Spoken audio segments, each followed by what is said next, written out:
Hi hello ఎలా ఉన్నారు? బాగున్నారు కదా? ముందుగా సముద్రపు చిన్నోడు ఛానల్కు స్వాగతం సుస్వాగతం. ఈరోజు కేంద్ర క్యాబినెట్లోనికి శ్రీ కొనిదెల పవన్ కళ్యాణ్ గారిని స్వయంగా నరేంద్ర మోడీ గారు ఆహ్వానించారు. ఓకేనా ఫ్రెండ్స్, ఎంత సంతోషం. ముందుగా పిఠాపురం ప్రజలైతే నిజంగా చాలా అదృష్టవంతులు. ఎందుకంటే ఒక పార్టీ అధ్యక్షుడు తన పిఠాపురానికి వచ్చి ఎమ్మెల్యేగా పోటీ చేసి కేంద్రంలోనికి వెళ్ళారంటే ఇక పిఠాపురం డెవలప్ చూడండి. ఒక్క పిఠాపురమే కదండోయ్, ఏపీ మొత్తం డెవలప్ చేసే తీరుతారు ఈ కూటమి ప్రముఖులు. ఓకేనా ఫ్రెండ్స్, ఇలాంటి నిజంగా ఇది మన ఏపీ ప్రజలు చేసుకున్న అదృష్టం.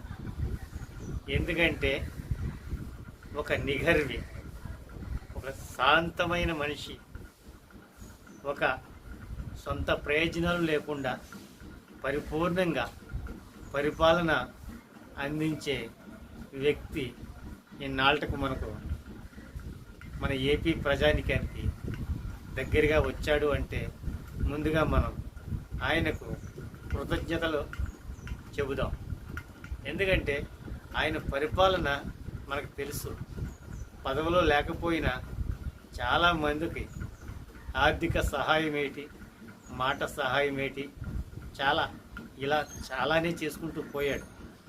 ఓకేనా ఫ్రెండ్స్, ఆయన 2 చోట్ల కూడా ఓడిపోయినా ఎక్కడ బాధ అన్నది లేదు. ఈరోజు గెలిచినా సంతోషం లేదు, భయం. ప్రజలకు ఏం చేయాలి, ఇప్పుడు చేయాలి, ఎలా చేయాలన్న తపనే తప్ప గెలిచాను అన్న గర్వం ఎక్కడ కనిపించడం లేదు. ఆల్రెడీ మన 2 రోజుల క్రితం గెలిచిన వెంటనే ప్రెస్ మీట్లో ఒకే ఒకటి చెప్పారు సారు. ఆ యొక్క జనసేన ఎమ్మెల్యేలందరికీ మనం గెలిచాం. ముందుగా మనం అసెంబ్లీలోకి వెళ్ళేటప్పుడు పరిచయాలకు ఎక్కువగా ప్రాధాన్యత ఇవ్వకండి. పరిపాలన పని చేయండి, పనిచేసి ప్రజలను సంతోషపెట్టండి అన్న మంచి మాటను నేను విన్నాను. సో చాలామంది మీడియాలో విని ఉంటారు. సో ఆ మాటలు ఎక్కడి నుంచి వస్తాయండి? నిజంగా పవన్ కళ్యాణ్ గారికే సొంతం.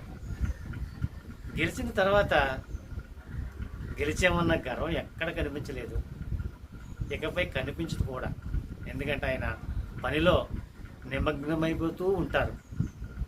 ఎందుకంటే మనకు సూపర్ 6 ఇచ్చారు. ఓకేనా, దాన్ని కూడా రేపు ప్రధాని మోడీ గారు, నరేంద్ర మోడీ గారు, నారా చంద్రబాబు నాయుడు గారు, కొంత ఎమ్మెల్యేలందరూ ప్రమాణ స్వీకారం అయిన తర్వాత ఒకటి నెరవేర్చే పనిలో నిమగ్నమై ఉంటారు. ఓకేనా ఫ్రెండ్స్, ఇలాంటి వీడియో, ఇలాంటి న్యూస్ మీకు ప్రతిరోజు నేను అందిస్తాను. ఎందుకంటే పవన్ కళ్యాణ్ గారు ఎక్కడున్నారు, ఏం చేస్తున్నారు ప్రస్తుతం, రేపు చేయబోయేది ఏంటి అన్న వార్తలన్నీ నా ఛానల్ ద్వారా మీరు వినాలి అనుకుంటే నా ఛానల్ మీరు సబ్స్క్రైబ్ చేసుకోండి. ఓకేనా ఫ్రెండ్స్, జై హింద్.